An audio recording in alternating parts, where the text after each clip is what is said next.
Hello friends, एक बार फिर से आपके अपने YouTube channel agri MCQ tech में स्वागत है।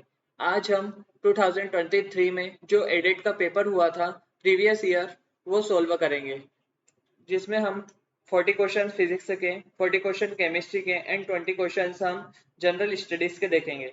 इसे सोल्व करने से पहले जो कमेंट में क्वारीज आ रही थी उसके बारे में थोड़ा सा डिस्कस कर लेते हैं हम। तो कुछ लोगों का कहना है कि कैसे प्रिपरेशन करें। तो प्रिपरेशन हमें कैसे करना है, हमें 11th-12th में जो केमिस्ट्री फिजिक्स है उसको थोड़ा सा फोकस रख के करना है। तो प्रीवियस ईयर जो पेपर है, एडेट के जितने भी प्रीवियस ईयर पेपर है उसके अकॉर्डिंग हमें कॉन्सेप्ट वाइज एमसीक्यूज को सोल्व करना है और उससे रिलेटेड जितने एमसीक्यूज बन रहे हैं वो सोल्व करना है। पहला तो ये हो गया, सारे प्रीवियस ईयर पेपर देखना है, कोई से भी नहीं छोड़ना है हमें। जहाँ पीडीएफ मिल जाए तो पीडीएफ से देख लेना है, वीडियो मिल जाए तो वीडियो से। और फिर जो बुक्स के रिगार्डिंग जो आ रही थी क्वेरीज, तो हमें बुक से कौन सी लेना है। यदि आप अभी बुक से लोगे तो मुझे लगता नहीं कि अभी इतना कम समय में आप बुक्स से तैयारी कर पाओगे। लेकिन मैं फिर भी बुक्स आपको बता देता हूँ कि जो जीके जनरल स्टडीज के लिए एमपी जीके की कोई सी भी बुक्स ले लेना, जिसमें जनरल स्टडीज हो, जिसमें ओलंपिक्स और प्रीवियस पेपर के बेस पर पहले एनालिसिस कर लेना पेपर में कैसे आ रहे हैं क्वेश्चन जनरल स्टडीज के भी, उसके अकॉर्डिंग आप ले लेना एमपीजीके की। और जो है अपने को फिजिक्स और केमिस्ट्री के लिए लेना है तो वो वेटनरी की अरिहंत की बुक्स को रिकमेंड करना, ठीक है। और 11th-12th के केमिस्ट्री और फिजिक्स पे थोड़ा सा देखना है। जैसे कि हमें पेपर एनालिसिस कैसे करना है, तो पेपर एनालिसिस में हमें 2022 और 2023 में भी आईयूपीएससी से 3 से 4 क्वेश्चन आए हैं और 2022 में भी 3 से 4 क्वेश्चन आए, तो आईयूपीएससी नोमेनक्लेचर से थे। तो हमें इस टॉपिक को अच्छे से कवर करना है। और जैसे कि एटॉमिक स्ट्रक्चर है तो एटॉमिक स्ट्रक्चर से भी क्वेश्चन आने के चांस बने रहते हैं, तो उसको भी कवर करना है। ऐसे पेपर एनालिसिस जिस टॉपिक से ज्यादा क्वेश्चन आ रहे हैं और लगातार कंटिन्यूस आ रहे हैं तो उसको भी देखना है। इस तरीके से हमें पेपर को सोल्व करना है और एनालिसिस करना है। तो हम स्टार्ट करते हैं हमारा पहला क्वेश्चन से। और अब हम देखेंगे 2023 का previous year paper animal husbandry and dairy technology. तो हम स्टार्ट करते हैं। There is a question number first हमारा, there is a overlapping is a sigma bond formation between S and px और py ऑर्बिटल और px and py orbital if z axis is chosen as internuclear axis, तो अतिव्यापी। तो इसमें हमारा correct option है zero, जो कि हमारा ओवरलैपिंग जीरो होगा, इसमें कुछ भी नहीं होगा। यदि सिग्मा बॉन्ड्स फॉर्मेशन होगा एस एंड px और py orbital px and py के, ये आपको जब भी समझ में आ पाएंगे क्वेश्चन यदि आपके कॉन्सेप्ट क्लियर होंगे। और मैडम मैं आपसे पहले से ही बोल रहा हूँ कि कॉन्सेप्ट पहले क्लियर करते हुए चलना, फिर पेपर को देखना और पेपर के अकॉर्डिंग टॉपिक के अकॉर्डिंग कॉन्सेप्ट को क्लियर करना। अब सेकंड क्वेश्चन देखते हैं। Which of the following conditions are associated with formation of intramolecular hydrogens bonding. अब कौन सी कंडीशंस जो है वो इंट्रामोलिकुलर हाइड्रोजन बॉन्डिंग के लिए, फॉर्मेशन के लिए। तो हम इसमें देख लेते हैं स्टेटमेंट हमारे फर्स्ट, सेकंड और third. Hydrogen bonding should lead to formation of 6 membrane rings including the hydrogen atoms. Molecule should be planar, take place between different molecule of shape of different compounds. निम्नलिखित में से कौन सी स्थिति intramolecular hydrogen बंध के निर्माण से जुड़ी है। तो पहली हाइड्रोजन बंध से हाइड्रोजन परमाणु सहित 6 सदस्य वलय का निर्माण होना, और सेकंड है अणु प्लेनर होना। तो इसमें करेक्ट ऑप्शन है, इसका करेक्ट ऑप्शन है option D, first and second. ये दोनों कंडीशन अप्लाई होती है किसमें, इंट्रामोलिकुलर हाइड्रोजन बॉन्डिंग में। और एक जो तीसरी कंडीशन है वो क्या है, तो the molecules should contains second groups so that one of the groups contains hydrogen atoms connected to a more electronegative atoms. Similarly, the other group must also contain a highly electronegative atom and be further connected to electronegative atom that is less reactive, for example orthonitrophenol। अणुओं में 2 समूह होने चाहिए ताकि एक समूह में hydrogen परमाणु अधिक विद्युत ऋणात्मक परमाणु से जुड़े हो, इसके साथ ही एक दूसरे में भी एक अत्यधिक विद्युत ऋणात्मक परमाणु होना चाहिए। आगे एक ऐसे विद्युत ऋणात्मक परमाणु से जुड़ा होना चाहिए जो कम प्रतिक्रियाशील हो, उदाहरण ऑर्थो नाइट्रोफेनॉल। ये जो तीनों कंडीशन में ये जो अगर तीनों कंडीशन आ जाए क्वेश्चन में तो इसका करेक्ट ऑप्शन तीनों होगा, लेकिन हमें ये तीसरी कंडीशन नहीं दी है तो इसका करेक्ट ऑप्शन है फर्स्ट एंड सेकंड। हाइड्रोजन बंध, हाइड्रोजन परमाणु सहित 6 सदस्य वलय का निर्माण होना और अणु प्लेनर होना। नेक्स्ट क्वेश्चन देखते हैं, choose the incorrect statement regarding Lewis Langmuir concept of covalent bond. सहसंयोजक बंध लुईस लेगमियर सिद्धांत के संबंध में गलत कथन चुने। तो इसमें से क्या है, it can explain shapes of molecules containing covalent bond. यह संयोजक बंधन वाले अणुओं के आकार की व्याख्या करता है, तो यह गलत है। यह सहसंयोजक बंध के निर्माण के दौरान ऊर्जा की मुक्ति की व्याख्या नहीं कर सका है, सही है। यह स्पष्ट नहीं कर सकता है कि H2Cl2 आदि जैसे अणुओं में परमाणु एक साथ कैसे बंधे रहते हैं। यह सहसंयोजक बंधन वाले अणु के आकार की व्याख्या नहीं कर सकता है, तो इसका करेक्ट ऑप्शन है option A, it can explain shapes of molecules containing covalent bond, जो कि यह 1919 में लेगमियर इंट्रोड्यूस किया था कोवैलेंट बॉन्ड आफ्टर लेविस के बाद। जब दो विद्युत क्या होता है कोवैलेंट बॉन्ड, इसकी डेफिनेशन, तो जब दो विद्युत ऋणी परमाणु अपना अष्टक पूर्ण करने के लिए इलेक्ट्रॉन की समान साझेदारी करते हैं तब सहसंयोजक बंध बनता है। डेफिनेशन भी हमें याद होनी चाहिए। अब नेक्स्ट क्वेश्चन देखते हैं, question number 4। The hydrogen ion concentration of 10⁻⁸ molar hydrochloric aqueous solution at 298 calories. तो हाइड्रोजन आयन की सांद्रता क्या है जलीय घोल में, तो इसमें यह सॉल्यूशन दे रखा है और इसका जो करेक्ट ऑप्शन करेक्ट आंसर आ रहा है वो हमारा आ रहा है 1.05 इंटू 10⁻⁷ 5 माइनस 10⁻⁷ मोल। नेक्स्ट देखते हैं अब हम question number 5। If the concentration of the product is increased then the rate of the reaction is, यदि 2 मिनट कलर चेंज कर लेता हूँ मैं पहले इसका। यदि उत्पाद की सांद्रता बढ़ा दी जाती है तो प्रतिक्रिया की दर कैसी हो जाती है, डिक्रीज हो जाती है, तो इसका करेक्ट ऑप्शन है ऑप्शन बी। नेक्स्ट क्वेश्चन देखते हैं, question number 6। Which is not the work done under the constant temperature is in closed system। बंद निकाय में स्थिर तापमान में किया गया कार्य कौन सा नहीं है, तो इसका करेक्ट ऑप्शन है option A, W1 - 2 is equal to -PV बटे N और कोष्टक में आएगा P1 बटे P2। नेक्स्ट क्वेश्चन देखते हैं, question number 7।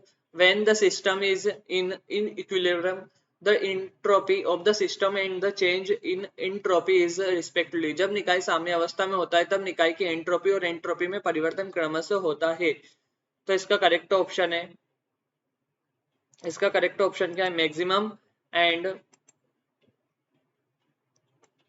Delta S is equal to 0, जो 0 होगा इसका क्या है, तब निकाय की एंट्रोपी और एंट्रोपी में परिवर्तन क्रमशः 0 होता है, मैक्सिमम होता है, एंट्रोपी तो मैक्सिमम होती है और जो एंट्रोपी में परिवर्तन होता है वो 0 होता है।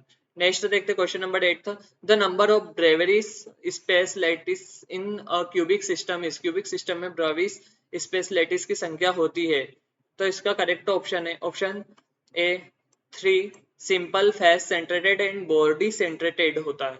नेक्स्ट क्वेश्चन देखते question number 9। The spacing of a 3 lines 100 110 and 111 of the simple cubic lattice can be calculated। साधारण घन चालक की 3 पंक्तियां है की दूरी की गणना की जा सकती है, तो इसका करेक्ट ऑप्शन है, इसका करेक्ट ऑप्शन है बी। नेक्स्ट क्वेश्चन है question number 10। For a reactions 2A + B set 3Z if the rate consumptions of A is the 2 into 10⁻⁴ mole decimolar -3 or inverse second inverse -1, the rate of the formation of the Z in mole decimolar -3 and second -1 will be। तो एक प्रतिक्रिया के लिए जो 2A + B 3Z ये पूरी reaction है जो कि सॉल्व करनी पड़ती है हमें, और जो सोल्व करने पर जो आंसर आएगा वो 3 इंटू 10⁻⁻⁴ आएगा। तो इसका सॉल्यूशन मैंने नीचे दे रखा है। The rate of consumption of A में फॉर्मूले में पुट करके पूरा जो हमारा लास्ट में जो आंसर आता है वो ये 3 इंटू 10⁻⁻⁴ मोलर। ठीक है, नेक्स्ट देखते हैं। Coordination compounds have great importance in biological systems. In this contest which of the following statement is incorrect. जैविक निकायों में उपसंयोजन यौगिकों का बहुत महत्व होता है। इस संबंध में निम्नलिखित कथनों में कौन सा कथन असत्य है? Cyanocobalamin is vitamin B12 and contains cobalt, है ना। सेकंड, हीमोग्लोबिन रक्त का लाल रंग का वर्णक जिसमें आयरन होता है। थर्ड होता है क्लोरोफिल एक हरे रंग का वर्णक है जिसमें कैल्शियम होता है। इसका नेक्स्ट है ऑप्शन है carboxy peptidase A is an enzyme and contains zinc, जिसमें जिंक होता है। तो इसका करेक्ट ऑप्शन है ऑप्शन सी, हीमोग्लोबिन रक्त का लाल रंग का वर्णक जिसमें आयरन होता है। नेक्स्ट देखते हैं question number 12। In which of the following अष्टफलकी कॉम्प्लेक्सेस ऑफ द कोबाल्ट, जिसमें एटॉमिक नंबर कितना होता है 27 होता है। सभी के एटॉमिक नंबर भी याद कर लेना क्योंकि एटॉमिक नंबर से ही हमारे सारे क्वेश्चन सॉल्व होंगे। Will the magnitudes of the delta change be the highest? तो परमाणु क्रमांक के निम्न अष्टफलीय संकुल में किसके लिए परिमाण सर्वाधिक होगा? डेल्टा चेंज का परिमाण सर्वाधिक होगा। तो इसमें इसका करेक्ट ऑप्शन तो ऑप्शन ए है CO CN minus CN6 whole power में 3 माइनस। कैसे है? तो अब इसमें जो स्पेक्ट्रोकेमिकल सीरीज दे रखी है वो ये है नीचे। स्पेक्ट्रोकेमिकल सीरीज क्या होती है? स्पेक्ट्रोकेमिकल श्रृंखला उनके क्रिस्टल क्षेत्र विभाजन ऊर्जा CFSI मूल्यों के बढ़ते क्रम में सामान्य लिगेंड की व्यवस्था है। Spectrochemical series is arrangement of A common ligands in increasing order of the crystal field splitting energy. जो स्प्लिटिंग एनर्जी है उसके इंक्रीजिंग ऑर्डर में लिखी हुई सीरीज है स्पेक्ट्रोकेमिकल, है ना। तो श्रृंखला के RHS पर जो मौजूद लिगेंड मजबूत फील्ड लिगेंड होते हैं, लेकिन जो LHS पर मौजूद लिगेंड होते हैं वो कमजोर फील्ड लिगेंड होते हैं। अब लिगेंड होता क्या है? तो लिगेंड एक आयन या अणु है जो संवहन परिसर बनाने के लिए केंद्रीय धातु परमाणु या आयन के इलेक्ट्रॉनों की एक जोड़ी दान करता है। लिगेंड शब्द लैटिन से आया है जिसका अर्थ बांधना। लिगेंड ऋणायन धन तटस्थ अणु हो सकते हैं। अब जैसे कि कोबाल्ट है वो CN से जुड़ा हुआ है। यदि CN सबसे बड़ा आ रहा है तो स्पेक्ट्रोमैग्नेटिक ज्यादा भी है, इसकी बड़ी है, और जो स्प्लिटिंग एनर्जी वो भी इसकी ज्यादा है, इंक्रीज है। तो इसका करेक्ट ऑप्शन है ऑप्शन 12 का ए, है ना। नेक्स्ट क्वेश्चन देखते हैं, question number 13।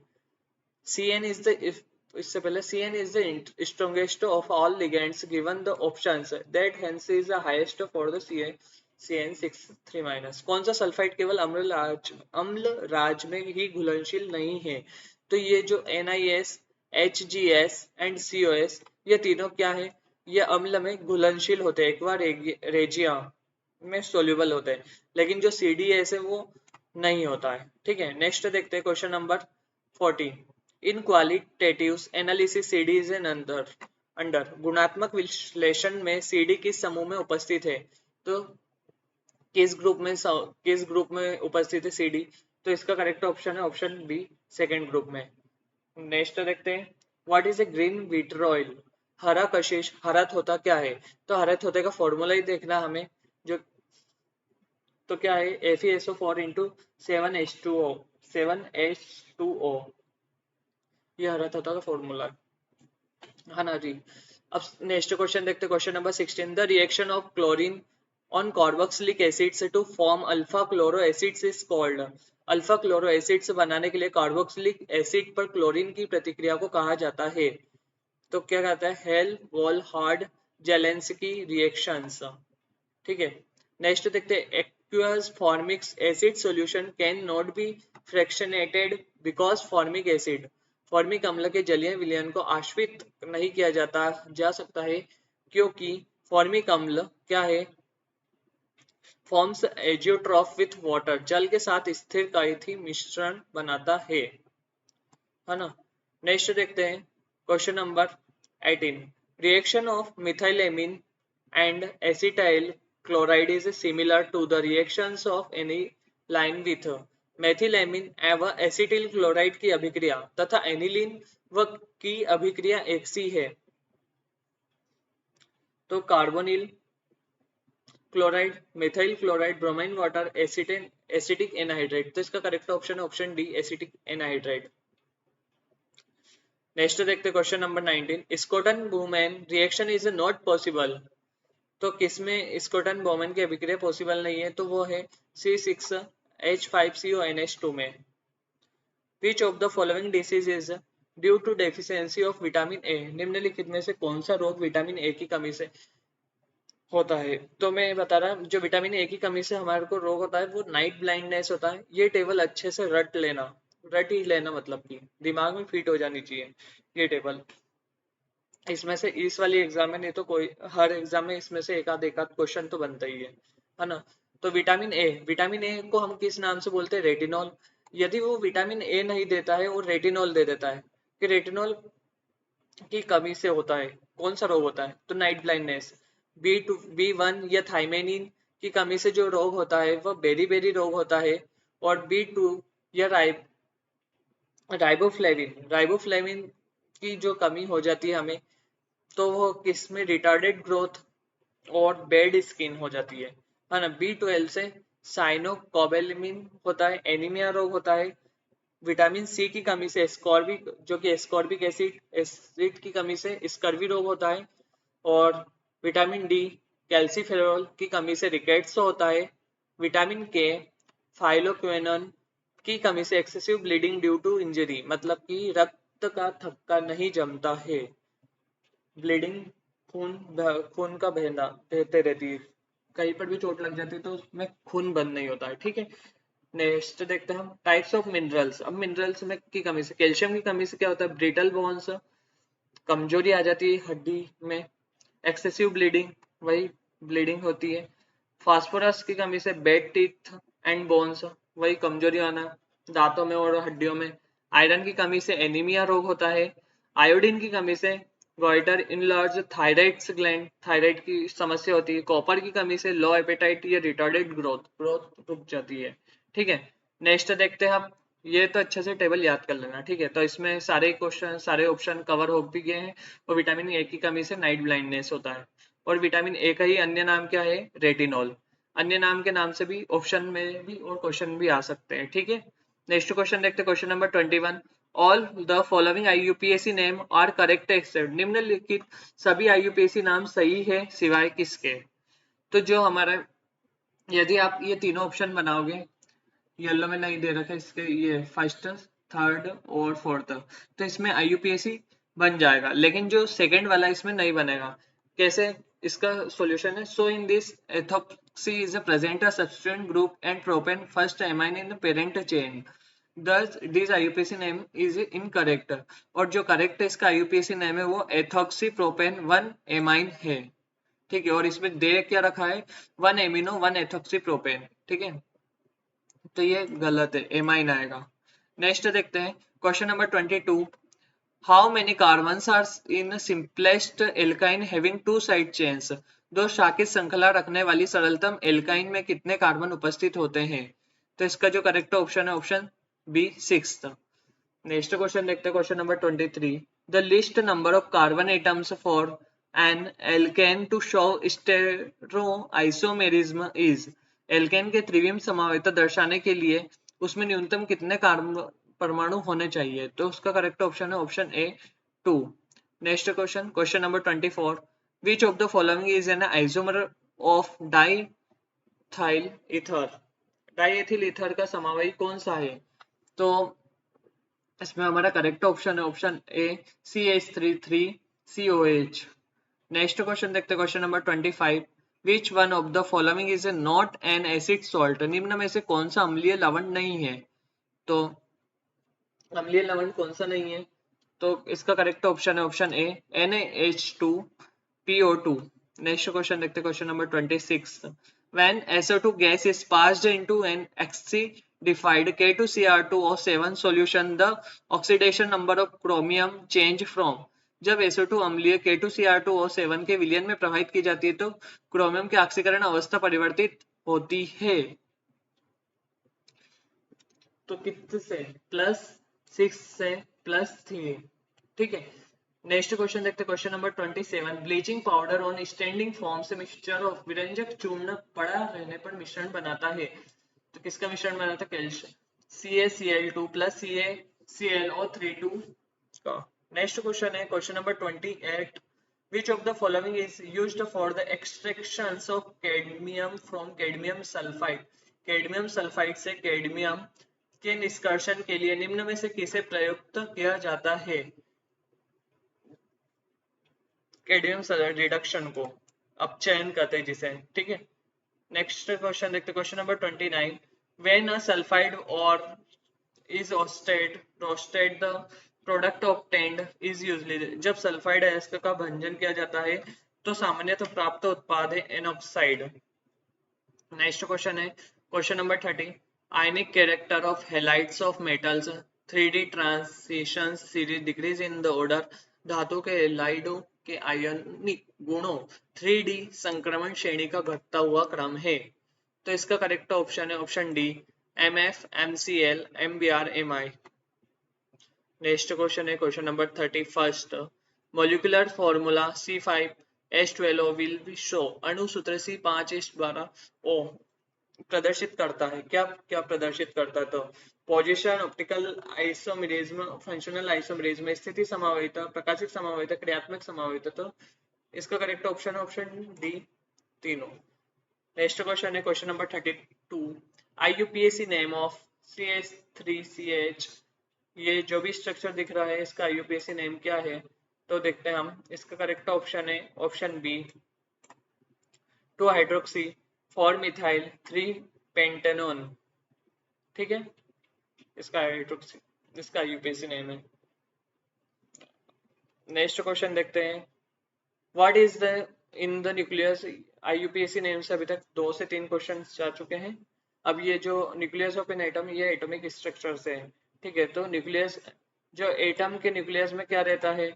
Proton plus neutron, proton plus और न्यूट्रॉन रहता है। और जो इसके बाहर की कक्षा में जो रहता है वो इलेक्ट्रॉन रहता है। ठीक है, जिसपे कैसा चार्ज रहता है? माइनस। और अंदर प्रोटॉन पर प्लस चार्ज रहता है। इनकी खोज किसने की थी? इनका मास कितना है? इनकी रेडियस कितनी है? ये सभी पढ़ के जाना। ठीक है, रेडियस, मास, इनकी खोज किसने की है। नेक्स्ट क्वेश्चन देखते, question number 34। The atomic number of an element having the valency shell electronic configuration for S2 4 p6 is. उस तत्व का परमाणु क्रमांक बताइए जिसके संयोजकता कक्षा का इलेक्ट्रॉनिक विन्यास 4s2 4p6 है। तो इसका करेक्ट ऑप्शन है ऑप्शन 36। नेक्स्ट क्वेश्चन है question number 35। How many neutrons are there in the parent nucleus which gives N14 after beta emissions and what is the parent nucleus।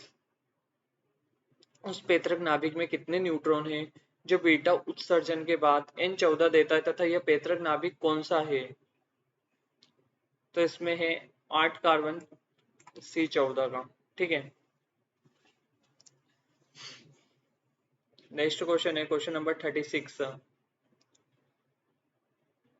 Parent nucleus, ये भी मैंने solve करवाया है। मैंने chemistry का first lecture डाला है जिसमें हमने आधा ही टॉपिक कवर करा था एटॉमिक स्ट्रक्चर का। उसमें ये क्वेश्चन भी सोल्व करा है, किया है मैंने, उसमें डाला है। ये क्वेश्चन है एटॉमिक स्ट्रक्चर वाला, एक ये है न्यूक्लियस ऑफ एन एटम। ठीक है, नेक्स्ट क्वेश्चन है question number 36। The IUPAC name, एक और क्वेश्चन है IUPAC नेम से। CH3CO CH3 is, CH3CO CH3 का IUPAC नाम होगा प्रोपेनॉन। इसका करेक्ट ऑप्शन है ऑप्शन डी, प्रोपेनॉन। आप IUPAC को फिर भी करके जाना, लेकिन इसके भरोसे भी मत बैठना कि IUPAC आ ही जाए, है ना। कभी कभी ऐसा भी होता है कि जो कंटिन्यूस टॉपिक चल रहे हैं तो उसको थोड़ा सा रेस्ट दे के दूसरे टॉपिकों को भी लाया जाता है। फिर भी एक बार IUPAC कवर कर लेना। Benzyl alcohol is obtained from benzyl aldehyde by। Fitting फिटिक reactions, Cannizzaro reactions, जो बेंजाइल एल्कोहल है प्राप्त किया जाता है किससे, बेंजाइल एल्डिहाइड से, किस कौन सी रिएक्शन के द्वारा, तो केनिजारो रिएक्शन के द्वारा। नेक्स्ट क्वेश्चन देखते, question number 38। The charring of sugars when treated with concentrated H2SO4 is due to, शर्करा को जब सांद्र H2SO4 से अभिकृत करवाया जाता है तो इसकी चारिंग इस कारण से होती है, किसके कारण होती है, डिहाइड्रेशन कारण। नेक्स्ट क्वेश्चन देखते, question number 39। Iodine test is illustrated by which of the following, निम्नलिखित में से किसके द्वारा आयोडीन परीक्षण प्रदर्शित किया जाता है। तो जो आयोडीन परीक्षण प्रदर्शित किया जाता है वो स्टार्च के द्वारा किया जाता है, ठीक है। ये आयोडीन परीक्षण प्रदर्शित स्टार्च के द्वारा। What is the number essential amino acids in human, जो ह्यूमंस में अमीनो एसिड्स एसेंशियल है वो कितने हैं, 10। नेक्स्ट देखते हैं, from which countries is Olympic games started, Greece country ने स्टार्ट किया था ओलंपिक गेम को। World human rights day is celebrated on, विश्व मानव अधिकार दिवस कब मनाया जाता है, तो 10 दिसंबर को। When is the national voters day celebrated, राष्ट्रीय मतदाता दिवस कब मनाया जाता है, 25 जनवरी को। 44 Narsinghgarh wildlife sanctuaries is in which district of the Madhya Pradesh. अभी प्रीवियस ईयर के 3 साल के पेपर उठा लेना आप, जिसमें जनरल स्टडीज के क्वेश्चन देख लेना कितने हो जाएंगे, 20 क्वेश्चन भी 60 क्वेश्चन हो जाएंगे। फिर कंपैरिजन कर लेना कि किस तरीके से क्वेश्चंस आ रहे हैं, ठीक है। नरसिंहगढ़ वन्य जीव अभ्यारण्य मध्य प्रदेश के किस जिले में है, तो राजगढ़। उसके अकॉर्डिंग आप देख लेना बुक्स में भी, जो एमपी जीके की बुक्स रहती हैं और उसके अकॉर्डिंग प्रिपरेशन कर लेना आप ये इसके जनरल स्टडीज की। 45 as per census 2011 which is the most populated city in Madhya Pradesh. 2011 की जनगणना के अनुसार मध्य प्रदेश में सबसे अधिक आबादी वाला शहर कौन सा है, तो 2011 की बात कर रही है। सोच लो 2011 को की जनगणना वाला क्वेश्चन अब 2023 में आया है, इंदौर है ना, करेक्ट इसका ऑप्शन क्या है, इंदौर। नेक्स्ट क्वेश्चन देखते, question number 46। Which of the following district does not lie in the Satpura Maikals ranges, निम्नलिखित में से कौन सा जिला सतपुड़ा मैकॉल श्रेणी में नहीं आता है, तो पन्ना। नेक्स्ट क्वेश्चन देखते, question number 47। In which of the following centuries was the northern Madhya Pradesh conquered by the Delhi sultanate, निम्नलिखित में से किस शताब्दी में उत्तरी मध्य प्रदेश पर दिल्ली सल्तनत ने विजय प्राप्त की थी, तो इसका करेक्ट ऑप्शन है ऑप्शन डी, 13वीं शताब्दी। नेक्स्ट क्वेश्चन देखते हैं, question number 48। In which of the following districts of Madhya Pradesh is Dubela Mahal situated, दुबेला महल मध्य प्रदेश के निम्नलिखित में से किस जिले में स्थित है, तो छतरपुर में। नेक्स्ट क्वेश्चन देखते हैं, question number 49। What was the time period of the 12th 5 year plan of Madhya Pradesh, Madhya Pradesh की 12वीं पंचवर्षीय योजना की समय अवधि क्या थी, तो इसका करेक्ट ऑप्शन है ऑप्शन डी, 2012 से 2017। नेक्स्ट क्वेश्चन देखते, question number 15। Hari Krishna Dev sir is an eminent, Hari Krishna Dev sir एक प्रख्यात है क्या, राइटर के रूप में, लेखक, ठीक है। Next question, Mrinal Pande is an eminent, Mrinal Pande एक प्रख्यात है जर्नलिस्ट के रूप में, ठीक है, मृणाल पांडे। नेक्स्ट क्वेश्चन देखते, question number 52। With the which of the following organization does the Madhya Pradesh government organize the Khajuraho international film festival, Prayas production private limited, Madhya Pradesh सरकार निम्नलिखित में से किस संगठन के साथ खजुराहो अंतर्राष्ट्रीय फिल्म महोत्सव का आयोजन करती है, तो इसका करेक्ट ऑप्शन है option A, Prayas production private limited. Next question है 53। When was Bhagat Singh hanged to death, कब फांसी की हुई थी भगत सिंह को, तो मार्च 23 1931 भगत सिंह जी को फांसी हुई थी, मार्च 23 1931, है ना। नेक्स्ट क्वेश्चन है question number 52। Who is non father of Indian archaeology, archaeology को क्या बोलते हैं, भारतीय पुरातत्व के पिता के रूप में किसे जाना जाता है, तो अलेक्जेंडर कनिग्मा। नेक्स्ट क्वेश्चन है question number 55। Which of the following is not a west flowing river, निम्नलिखित में से कौन सी पश्चिम की ओर बहने वाली नदी नहीं है, तो सोन, सोन, है ना। नेक्स्ट क्वेश्चन देखते हैं क्वेश्चन नंबर 56।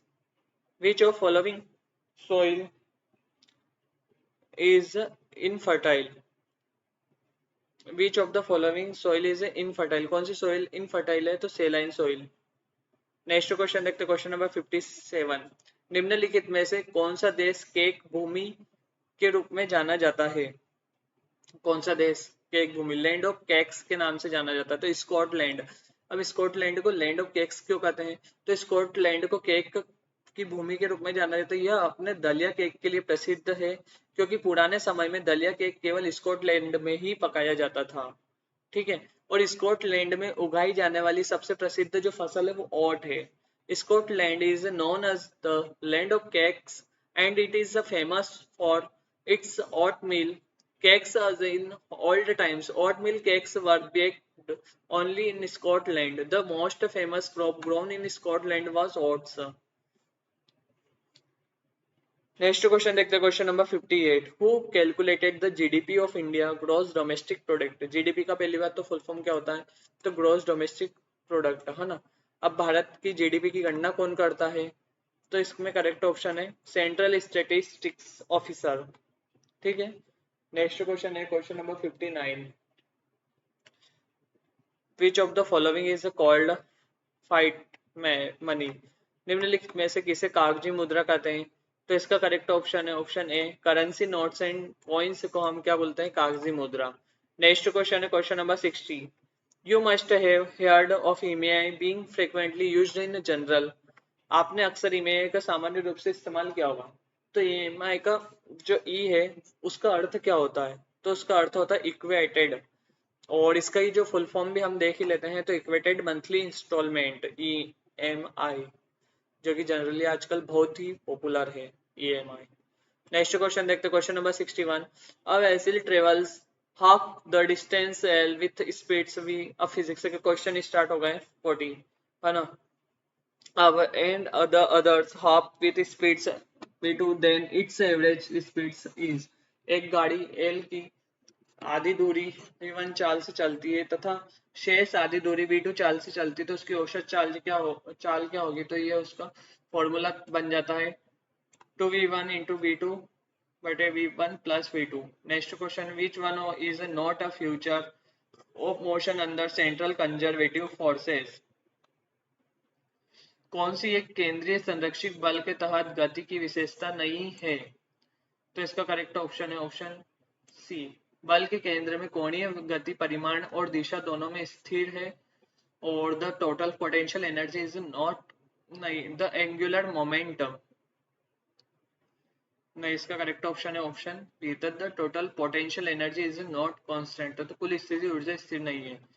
नेक्स्ट क्वेश्चन देखते हैं, question number 63। The magnetic moment of a magnet of A length 10 centimetre and polished and 4.0 mm will be. एक चुंबक जिसकी लंबाई 10 सेंटीमीटर और ध्रुव क्षमता 4.0 mm है, इसका चुंबकीय आघूर्ण होगा तो 0.4 am square. Next question, x ray है, तो एक्सरे क्या है? Electromagnetic radiations of the high frequency, उच्च आवृत्ति की विद्युत चुंबकीय विकिरण होती है। नेक्स्ट क्वेश्चन है question number 65। Which one of the following statement is wrong in the context of the x ray generated from x ray tube? X ray किरणें की नली एक्सरे ट्यूब से एक्सरे जनरेट करने के लिए निम्नलिखित में कौन सा कथन गलत है? तो इसका करेक्ट ऑप्शन आएगा हमारा, करेक्ट ऑप्शन है हमारा बी है, cut off wavelength of the continuous X ray depends on the atomic number of the target. Next question है question number 66। Minimum wavelength of X ray emitted by X ray tubing 0.4125 angstrom the accelerating voltage. इसका solution ये दे रखा है, इसमें ये वाला formula put करना है बस, तो इसका आंसर आ जाएगा, है ना। तो इसका आंसर क्या है? 30 किलोवाट वोल्ट। नेक्स्ट क्वेश्चन है question number 67। According to the mostly laws of x ray the frequency of particular characteristics x ray and atomic number of the elements depends on each others. अब x ray पे ही कितने question आ गए इसमें? तीन तीन question अभी देखने को मिल रहा है हमारे को एक्सरे पे। मोस्टली के एक्सरे किरणें के नियम अनुसार किसी विशेष गुण धर्म एक्स किरण की आवृत्ति। इस बार एक्सरे पे आ रहे हैं तीन क्वेश्चन, तो अगली बार कोई से दूसरे टॉपिक पर आ जाए। इसमें एक बार आपने नोटिस की है कि यदि कोई से टॉपिक इसमें जैसे कि ले लेते हैं तो उस पर 3 से 4 क्वेश्चन रिपीट कर देते हैं एक ही कॉन्सेप्ट पे। जैसे कि IUPAC ले लो, IUPAC पे 3 क्वेश्चन रिपीट, एक्सरे पे 3 से 4 क्वेश्चन रिपीट कर दिए हैं। ऐसे ही वहां पर हमने जो जनरल स्टडीज में देखे थे, तो जनरल स्टडीज में यदि डेज पूछे हैं तो स्पेशल डे, तो वहां पर 2 क्वेश्चन आए थे स्पेशल डे के। और जो प्रख्यात वाले भी 2 क्वेश्चन आए थे कि एक राइटर और एक जर्नलिस्ट वाले। नेक्स्ट क्वेश्चन है 68, देखते हैं अब हम। अ, क्योंकि हमारे को ऐसे एनालिसिस भी करते चल रहा है पेपर को कि क्वेश्चन किस टाइप से आ रहा है। नेक्स्ट क्वेश्चन है इन एक्सरे एक्सपेरिमेंट के अल्फा के बीटा डिनोट्स, एक्स किरणों के प्रयोग में के अल्फा के बीटा प्रदर्शित करते तो कैरेक्टरिस्टिक्स गुणधर्म प्रदर्शित करते हैं। नेक्स्ट है इन अ potential meters of 1 meter length as unknown EMF voltage source is balanced at 60 centimeter length of potmeters wires with a volt 3 volt battery is balanced at 45 centimeter length of the unknown voltage source। तो इसका correct option है option C 4 volt, है ना। एक 1 metre लंबाई के potentiometer में एक अज्ञात विद्युत वाहक बल का वोल्टेज स्रोत पोटेंशियोमीटर तार में के 60 सेंटीमीटर लंबाई पर संतुलित होता है, जबकि 3 वोल्ट बैटरी 45 सेंटीमीटर लंबाई पर असंतुलित होती है। तो अज्ञात वोल्टेज विद्युत वाहक बल है 4 वोल्ट। सॉल्व करने पर हमें इसका आंसर मिल जाएगा 4 वोल्ट, है ना। Next question, question number 70, a galvanometer connected with an. यदि ये सॉल्व नहीं हो तो फिर से आप कमेंट लिख देना, मैं पूरा सॉल्व करके आपको PDF सॉल्व दे दूंगा, ठीक है। अ galvanometer connected with an unknown resistors and two identical sales in series each of EMF 2 volt source current 1 if the cells are connected in parallel it shows 0.8 ampere internal resistance of the cells। तो इसका correct option option A 1 ohm. Next question देखते हैं, question number 71, a galvanometer can be used as a voltmeter by connecting a. तो एक galvanometer को voltmeter के रूप में भी उपयोग किया जाता है, किसके लिए, उसमें जोड़ने पर हाई रेसिस्टेंस इन सीरीज, ठीक है, in order to increase the sensitivity galvanometer. अब गैल्वेनोमीटर पे कितने क्वेश्चन आ रहे हैं देखना। Galvanometer, the suspension wire should be made stiff. Area of the coil should be reduced. The magnetic field should be increased. Galvanometer की संवेदनशीलता बढ़ाने के लिए magnetic field should be increased होती है, ठीक है। नेक्स्ट क्वेश्चन है the source of the sound placed close to each other are emitting progressive waves given by the y1 equal 4 sin 600 pi t and y2 5 sin 600 pi t and observer located near these two sources of sound will hear। तो इसका correct option है option D 4 beats per second with intensity ratios 81 ratios 1 between waxing and waning। Beats are the result of beats are result of such superposition of two waves of nearly equal frequencies। Correct option है। Next question है question number 75, two swords produce sound waves of nearly equal amplitudes and traveling along the same direction producing 18 beats in the 3 seconds if one source has a frequency of 3 for 1 hertz frequency of the other source may be। दो स्रोत तकरीबन समान आयामों की लहरें उत्पन्न करते हैं और एक ही दिशा में गति करते हुए 3 सेकंड में 18 बीट उत्पन्न करते हैं। यदि एक स्रोत की आवृत्ति 341 हर्ट्ज है तो दूसरे स्रोत की आवृत्ति हो सकती है। तो इसका करेक्ट ऑप्शन है ऑप्शन बी 335 और 343 हर्ट्ज। नेक्स्ट क्वेश्चन है question number 76, training fork of frequency 250 hertz produces a beat frequency of 10 hertz when sorry a turning fork of frequency 250 hertz produces a beat frequency of 10 hertz। अभी रात को recording चल रही है 1 AM पर, 2 बजने वाली है ना, इसके लिए नींद जैसा हो रहा है। A turning fork of frequency 250 hertz produces a beat frequency of the 10 hertz when sounded with a sonometer vibrating at its fundamental frequency। When the turning fork is filed, the frequency decreases. If the length of the sonometer wire is 0.5 meter, the speed of the transverse waves is। एक 250 hertz की आवृत्ति वाला tuning fork 10 hertz की beat आवृत्ति उत्पन्न करता है। जब एक सोनोमीटर अपनी मूल आवृत्ति से कंपन कंपित होता है तो के साथ सुना जाता है तो ट्यूनिंग फॉर्क भरा है तो बीट आवृत्ति कम हो जाती है कि तार की लंबाई 0.5 मीटर है तो अनुप्रस्थ लहर की चाल है। तो इसका करेक्ट ऑप्शन है option A. Next question, question number 77. The two turning forks have frequencies for 50 Hz and for 54 Hz respectively. On sounding these forks together, the time interval between successive maximum intensities will be. दो tuning fox की आवृत्ति कितनी है? क्रमशः 450 hertz है, 454 hertz है। दोनों एक साथ बजाने पर उत्तरोत्तर उच्चतम तीव्रता के बीच का समय अंतराल होगा तो 1/4 तो होगा, 1/4 second. 78 to sound waves with wavelengths 5.0 meter and 5.5 meter respectively, each propagate in a gas with a velocity 330 meter per second. We expect the following number of beats per second. दो ध्वनि तरंगे जिनकी तरंग दैर्ध्य क्रमशः 5.0 मीटर और 5.5 metre है, एक गैस में 330 मीटर पर सेकेंड वेग से चलती है। हम आशा करते हैं कि एक सेकंड में निम्नलिखित बीट की संख्या होगी तो 6 बीट की। नेक्स्ट क्वेश्चन है question number 79। A turning fork gives 4 beats with a 50 centimeter length of a sonometer wire. If the length of the wire shortened by the 1 centimeter and number of beats in the still same, the frequency of the fork. किसी में frequency पूछा है तो किसी में beats पूछा है, और इसमें क्या पूछा था? इसमें two turning fork surrounding the fork, इसमें अंतराल इंटरवल पूछा था, टाइम, है ना। नेक्स्ट क्वेश्चन है, ये भी हो गया था, फोर्थ वाला हो गया था बीट। पर था हमारा ये वाला 2 साइंटिस्ट, ये वाला हो गया था ना टर्निंग फोर्क वाला। तो टर्निंग फोर्क का तो इसका करेक्ट ऑप्शन है 396।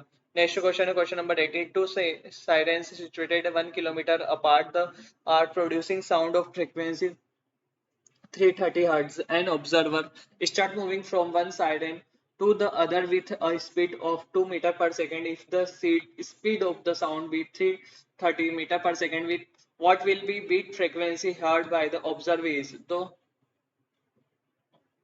दो भोंपू एक दूसरे से 1 किलोमीटर की दूरी पर 330 हर्ट्ज की आवृत्ति वाली ध्वनि उत्पन्न करते हैं। एक प्रेक्षक एक भोंपू से दूसरे की तरफ 2 मीटर पर सेकंड की चाल से चलना प्रारंभ करता है। यदि ध्वनि की चाल 330 मीटर पर सेकंड है तो प्रेक्षक द्वारा सुनी जाने वाली बीट आवृत्ति होगी तो 4 है। नेक्स्ट क्वेश्चन है question number 81। A police car horn emits a sound frequency 240 hertz when the car is raced at. If the speeds of the sound is a 330 meter per second, frequency heard by the observer who is approaching the car at a speed of the 11 meter per second is. एक police car का horn जब car की विरामावस्था में तो 240 hertz की ध्वनि उत्सर्जित करती है। यदि ध्वनि की चाल 330 मीटर पर सेकेंड है तो प्रेक्षक के द्वारा सुनी जाने वाली आवृत्ति जब प्रेक्षक कार की तरफ 11 मीटर पर सेकेंड की चाल से आ रही हो तो कितनी है? तो 248 hertz. A man, next question 82. A man pushes a wall and fails to displace it. So what work is he doing on the wall? एक आदमी एक दीवार को धक्का देता है और उसे विस्थापित करने में विफल रहता है, तो वह दीवार पर कौन सा कार्य कर रहा है? Not work at all, maximum work, negative work, positive but not maximum work, not work at all। ठीक है। नेक्स्ट क्वेश्चन है क्वेश्चन नंबर 83।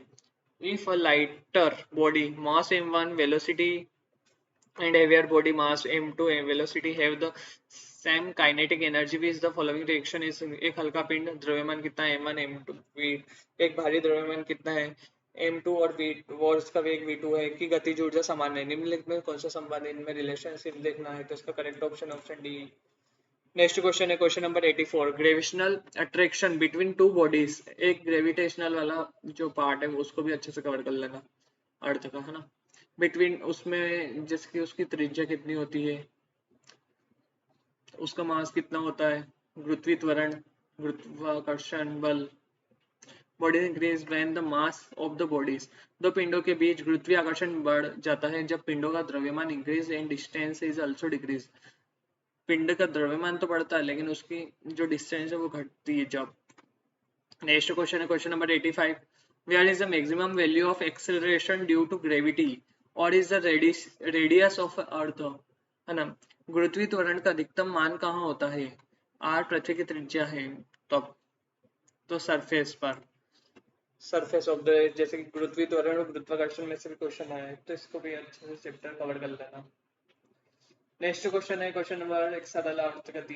क्वेश्चन नंबर 86 है, सरल आवर्त गति से भी आए है ना। तो when will the restoring force on a particle performing simple harmonic motion be maximum.